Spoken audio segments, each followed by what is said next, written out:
The biting winter wind howled through the small Wyoming town of Eagles Pass, carrying snowflakes that stung like needles against exposed skin. Faith Thatcher struggled against the tight ropes binding her to the wooden post in the town square, her fingers already numb from the freezing cold that had settled deep into her bones. Her crime: defending herself against the unwanted advances of Wilbur Hollister, the mayor's nephew who believed his family name entitled him to whatever and whomever he desired. "Please," Faith whispered through cracked lips, her voice lost in the howling wind. No one in town dared defy the Hollisters, not even for a 23-year-old schoolteacher who'd only been trying to protect her dignity. The year was 1876, and justice in Eagles Pass bent to the will of money and influence. Faith had been sentenced to spend the night tied to the post, as an example, though everyone knew few survived such punishment during a Wyoming winter night. Her thin coat offered little protection against the unforgiving cold, and already she could no longer feel her toes inside her worn boots. As consciousness began to slip away, Faith thought she heard the rhythmic sound of hoofbeats approaching through the blinding snow. Perhaps it was death coming to claim her, she mused, as her eyes grew too heavy to keep open. The clip-clop of the horse grew louder, then stopped. Faith forced her eyes open one last time to see a tall figure dismounting from a magnificent chestnut stallion. "Hold on there, miss," a deep voice commanded. "Don't you go dying on me now." The stranger worked quickly, slicing through her bonds with a hunting knife. As Faith collapsed forward, unable to stand on her frozen legs, strong arms caught her. In one fluid motion, the man removed a thick woolen blanket from behind his saddle and wrapped it tightly around her trembling body. "My name's Finn Northcott," he said, his breath visible in the freezing air. "And it seems you're in a world of trouble." Faith tried to respond, but her lips wouldn't cooperate. Finn lifted her onto his horse as if she weighed nothing at all, then swung up behind her. One arm wrapped securely around her waist as he turned his horse away from town. "Hang on tight," he whispered against her ear. "We've got a long ride ahead." The warmth of his body against her back was the last thing Faith remembered before darkness claimed her. When Faith awoke, she was lying on a narrow cot in a small cabin, a fire roaring in the stone hearth nearby. Several thick blankets covered her, and her frozen clothes had been replaced with an oversized flannel shirt and woolen trousers, the cuffs rolled up multiple times. "You're awake." Finn's voice came from the corner where he sat whittling a piece of wood. "Was starting to worry I'd rescued you too late." Faith struggled to sit up, wincing at the pain in her fingers and toes as circulation returned. "Where am I?" "My hunting cabin, about 15 miles outside Eagles Pass."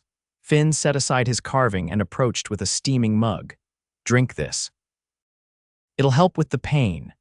The bitter herbal tea warmed Faith from the inside out as she studied her rescuer. Finn Northcott was perhaps 30, with sun-weathered skin that spoke of years under the open sky. His dark hair was overdue for a trim, and a beard shadowed his strong jaw. But it was his eyes that captivated her, a startling shade of blue that reminded her of summer skies, so out of place in this winter landscape. "Why did you help me?" Faith asked, her voice still raspy from the cold. Finn shrugged, his broad shoulders shifting beneath his worn flannel shirt. "Couldn't very well ride past and leave you to die, could I?" "Others did," Faith said bitterly, memories of townsfolk averting their eyes as she was tied to the post flooding back. "Well, I ain't others." Finn returned to his chair. "Now, might I ask what crime earned you such a punishment?" "Can't imagine it was anything deserving of death by freezing." Faith clutched the mug tighter. "I refused Wilbur Hollister's advances. When he wouldn't take no for an answer, I struck him with my teaching slate." A smile tugged at Finn's lips. "Bet that didn't go over well."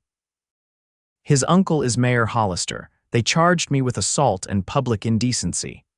Faith's voice trembled with indignation. "The mayor said an example needed to be made. That's how I ended up tied to that post." "The Hollisters have ruled Eagles Pass with fear for too long," Finn said, his expression darkening. "But you're safe now, miss." Faith Thatcher, I was the school teacher."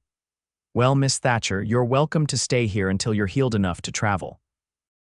Then I can take you to the train station in Riverton." Get you somewhere the Hollisters can't reach, Faith nodded, though the thought of leaving stirred unexpected disappointment. Thank you, Mr. Northcott. Finn, he corrected. Out here, formalities seem a bit unnecessary. The next 3 days passed in a strange, peaceful rhythm. Faith's fingers and toes had suffered mild frostbite, but Finn's careful ministrations prevented any permanent damage.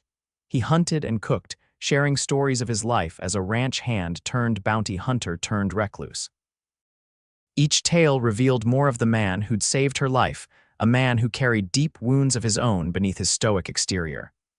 On the 4th morning, Faith awoke to find Finn already gone, a note explaining he'd ridden to a nearby trading post for supplies. With newfound strength, Faith explored the small cabin. It was sparse but comfortable, with books lining one crude shelf that surprised her classics like Thoreau and Whitman that seemed at odds with the rugged man who owned them. Faith was stirring a pot of stew when the cabin door burst open, admitting Finn and a flurry of snowflakes.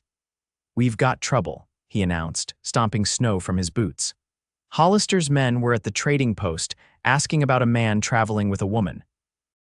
They've put a bounty on both our heads, seems taking you wasn't to their liking." Faith's hand flew to her mouth. "This is my fault. I've put you in danger." "No," Finn said firmly, crossing the room to stand before her. "The only ones at fault are the men who tied an innocent woman to a post in the dead of winter." His proximity made Faith's heart race in a way that had nothing to do with fear. Over the past days, she'd grown increasingly aware of Finn, his gentle hands tending her frostbite, the way his eyes crinkled when he smiled, how his deep voice softened when speaking to his horse.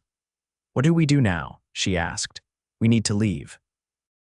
"Head west into the mountains where they won't follow." Finn ran a hand through his hair. "I've got a friend with a place near the Idaho Territory. We can winter there until spring, then decide what's next." Faith nodded, trusting this man who'd already risked everything for her. "When do we leave?" "First light tomorrow. It'll be a hard journey in this weather, but staying here isn't safe anymore." That night, as Faith lay on the cot Finn had insisted she keep while he slept near the fire, she found herself studying his profile in the firelight. What kind of man risked his life for a stranger? And what kind of woman felt her heart quickening at the mere thought of him? Dawn broke with a clarity that belied the danger they faced. Faith helped pack their meager supplies while Finn readied the horses. He'd acquired a gentle mare for Faith at the trading post. By the time the sun crested the eastern mountains, they were miles from the cabin, following a path only Finn seemed able to discern in the snow-covered landscape. The journey was arduous. Days blurred together as they pushed through mountain passes and sheltered in caves when the weather worsened. Faith learned to ride for hours without complaint, to build fires that would warm without smoking too visibly, to sleep lightly and wake at the slightest sound. And through it all, she learned Finn. The way his hands, so capable with a gun or knife, could be impossibly gentle when helping her across treacherous terrain. How he hummed old ballads when he thought she wasn't listening. The nightmares that sometimes gripped him, leaving him gasping for breath in the darkness. One night, huddled beneath an outcropping as a blizzard raged around them, Faith finally asked the question that had burned in her since they'd left the cabin. "Why did you really help me, Finn?" The truth this time. Finn was silent so long Faith thought he might not answer. When he did, his voice was rough with emotion. "I had a sister once, Catherine. She refused the advances of a powerful man back east." His eyes reflected the small fire between them. No one stepped in to help her. "By the time I returned from the war, she was gone, died of consumption in a workhouse after being ruined and cast out." Faith reached across the space between them, laying her hand on his. "I'm sorry. When I saw you tied to that post, it was like seeing her ghost." Finn turned his hand to clasp hers. "I couldn't save Catherine, but I could save you." The confession hung between them, intimate as a caress. Faith felt tears stinging her eyes, not for herself, but for the pain this good man carried. "You're the bravest person I've ever known, Finn Northcott," she whispered. His eyes met hers, a vulnerability there she'd never seen before. "Not brave, just couldn't bear to walk away from another innocent left to suffer." Faith moved closer, drawn by something she couldn't name. Is that all I am to you? A chance to atone, the question hung between them, charged with unspoken feelings that had grown over their weeks together. Finn's gaze dropped to her lips, then back to her eyes. No, he said simply. Not anymore. When his lips met hers, it felt like coming home after a long journey. His kiss was gentle at first, questioning, but deepened when she responded. Faith had never been kissed before, had never wanted to be until now. Until Finn. The blizzard raged on outside their shelter, but within, a different kind of storm had broken, one that had been building since a half-frozen schoolteacher opened her eyes to find herself rescued by a cowboy with summer sky eyes. The next morning brought clear skies and a changed relationship. As they continued their journey, small touches and shared glances replaced the careful distance they'd maintained before. Faith found herself smiling more, despite the hardship of their flight, and Finn's laughter, a sound she'd rarely heard before, came easier and more often. 3 weeks after leaving the cabin, they crested a ridge to see a small ranch nestled in a protected valley below. Franklin's place, Finn announced, relief evident in his voice. We made it. Franklin Barnes was a bear of a man with a booming laugh who welcomed them with open arms. A former trapper who'd settled down to raise horses, he asked no questions about why they'd arrived unannounced in the dead of winter, simply showing them to a small guest cabin at the edge of his property. You two are welcome to stay as long as you need, he told them, leaving them with supplies and privacy. That night, alone in the cabin that would be their home for the foreseeable future, Faith and Finn faced each other with new uncertainty. I can sleep in the barn, Finn offered. Ever the gentleman, Faith shook her head. I don't want you to. The weeks that followed were the happiest of Faith's life. They settled into a routine, helping Franklin with his horses during the day and spending evenings together in their cabin. Faith discovered a talent for training the gentler mares, while Finn's skill with even the most temperamental stallions earned Franklin's respect. As winter gradually released its grip on the land, Faith and Finn's feelings deepened. They shared stories of their pasts, Faith's childhood in Boston, her journey west to take a teaching position after her parents' deaths, Finn's years fighting in the war between the states, his time as a ranch hand and occasional bounty hunter before retreating from a world that held too many painful memories. One evening in early April, as they walked along a creek swollen with snowmelt, Finn stopped suddenly. I've been thinking, he said, an unusual nervousness in his voice, about what happens when spring comes fully. Faith's heart constricted.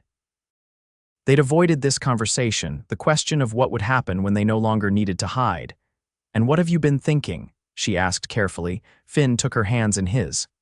I don't want to take you to a train station, Faith. I don't want to say goodbye. Hope bloomed in her chest. What do you want, a life, with you? His thumbs traced circles on the backs of her hands. Franklin's offered to sell me a parcel of his land, said I could build a place of my own. It wouldn't be much, not at first, but Faith silenced him with a kiss. Yes, she whispered against his lips. Yes to all of it. Finn's arms encircled her, lifting her off her feet in his exuberance. When he set her down, his expression had grown serious again. There's something else. He reached into his pocket, pulling out a simple gold band. It was my mother's. I've carried it with me all these years, waiting for. He swallowed hard. Waiting for you, though I didn't know it. Faith felt tears welling as he dropped to one knee before her. Faith Thatcher, I love you more than I thought possible. Would you do me the honor of becoming my wife? Yes, she answered without hesitation, her heart so full it might burst. 1,000 times yes. They were married 2 weeks later, with Franklin serving as both witness and celebrant, having been a justice of the peace in his younger days. The ceremony was simple, but to Faith it was perfect. Afterward, they danced under the stars to the music of Franklin's battered fiddle, wrapped in each other's arms and the promise of tomorrow. Spring turned to summer as they built their home, a sturdy cabin with large windows that Faith insisted upon, wanting always to see the mountains that had provided their sanctuary. They added a small stable for their horses, and Faith planted a garden that thrived under her attentive care. News reached them occasionally through Franklin's infrequent trips to the nearest town. Mayor Hollister had died of a heart attack, and his nephew Wilbur had fled Eagles Pass after being caught embezzling town funds. The bounty on Faith and Finn had been forgotten in the scandal. "We could go back," Finn suggested one evening as they sat on their porch watching the sunset paint the mountains gold. "If you wanted to teach again." Faith shook her head, leaning against his shoulder. "This is our home now. Besides, I've been thinking of starting a small school here. Franklin says there are families scattered throughout these valleys with children who have no formal education." Finn's arm tightened around her. "You'd be a wonderful teacher for them." By the following spring, Faith's school had become reality, a small building near their cabin where children from miles around gathered 3 days a week for lessons. Finn helped when needed, finding he had a knack for teaching the boys practical skills, while Faith handled academic subjects. It was after one such school day, as the last student galloped away toward home, that Faith shared her news with Finn. "I won't be able to teach much longer," she said, taking his hand and placing it on her still flat stomach. "Not for a few months, at least." Finn's expression transformed from confusion to wonder. "You mean?" Faith nodded, laughing as he swept her into a careful embrace. "A baby," he whispered against her hair. "Our baby." Their daughter, Catherine Rose Northcott, was born on a crisp autumn morning with Franklin serving as an anxious stand-in for the midwife who couldn't arrive in time. She had her mother's golden hair and her father's startling blue eyes, a perfect blend of them both. As Faith watched Finn cradle their tiny daughter with hands that had once wielded weapons but now trembled with emotion, she thought of that frigid night in Eagles Pass. How close she'd come to dying alone, tied to that post. How a stranger on horseback had changed everything with a simple act of compassion. "What are you thinking about?" Finn asked, looking up from their daughter's sleeping face. "About how sometimes the worst moments of our lives lead to the best," Faith replied. "If I hadn't been tied to that post." "We might never have found each other," Finn finished, crossing the room to sit beside her on the bed. "I thank God every day I decided to take that shortcut through town." The years passed in a sweet rhythm of seasons. Catherine was joined by a brother, Thomas, and later by twin girls, Eliza and Emma. Their little school grew as more families settled in the valley, drawn by the community that had formed around the Northcott homestead. On their 10th wedding anniversary, Finn surprised Faith with a trip back to their beginning the hunting cabin where he'd first brought her after cutting her free from that post. "It's still here," Faith marveled as they approached the small structure, now weathered by time but still standing. "Franklin kept an eye on it for me," Finn explained, dismounting and helping her down from her horse. "I bought it from the previous owner years ago." Inside, the cabin had been prepared for their arrival, fresh linens on the bed, firewood stacked by the hearth, wildflowers in a jar on the table. "Why did you bring me here?" Faith asked as Finn built a fire to ward off the evening chill. He joined her on the small bench by the window, taking her hands in his as he had countless times over their years together. Though silver now threaded his dark hair and lines marked the corners of his eyes, Faith found him more handsome than ever. "I wanted to remind us both where we started," he said. "How sometimes life's darkest moments can lead to its greatest joys." Faith leaned her head against his shoulder, feeling the steady beat of his heart. "I still remember waking up in this cabin, thinking you were the most handsome man I'd ever seen." Finn's laugh rumbled through his chest. "And I remember thinking you were the bravest woman I'd ever met, worrying about propriety even after nearly freezing to death." They stayed for 3 days, revisiting the beginning of their love story while their children were safely looked after by Franklin and his wife Martha, whom he'd married 5 years earlier. They walked in the woods, rode across meadows now bursting with spring wildflowers, and loved each other with the passion of newlyweds and the deep understanding of a decade shared. On their last evening, as they sat wrapped in a blanket watching the sunset from the cabin's porch, Faith turned to Finn. "Do you ever wonder what would have happened if you hadn't ridden through Eagles Pass that night?" Finn was quiet for a moment, his arm tightening around her shoulders. "I don't like to think about it, the idea of never knowing you, never having our children." He shook his head. "Some things are meant to be, Faith. We were meant to be." Faith thought of the life they'd built together, their thriving ranch, their beautiful children, the community they'd helped create.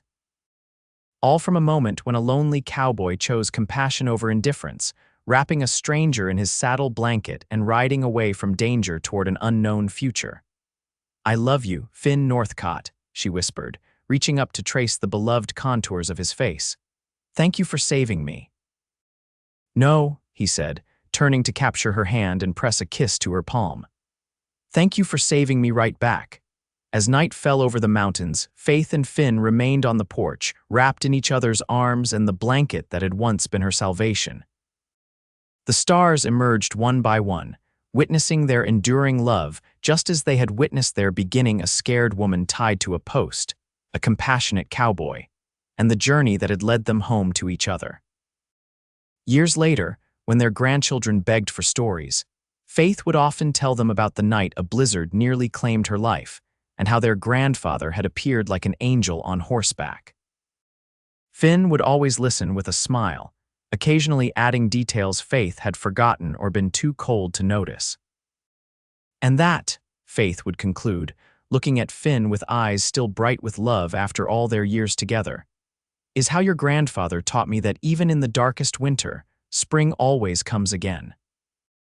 What she didn't say, what didn't need saying, was how a single act of courage had blossomed into a lifetime of love, how a saddle blanket had become the foundation of a family, and how two lost souls had found in each other not just safety, but home.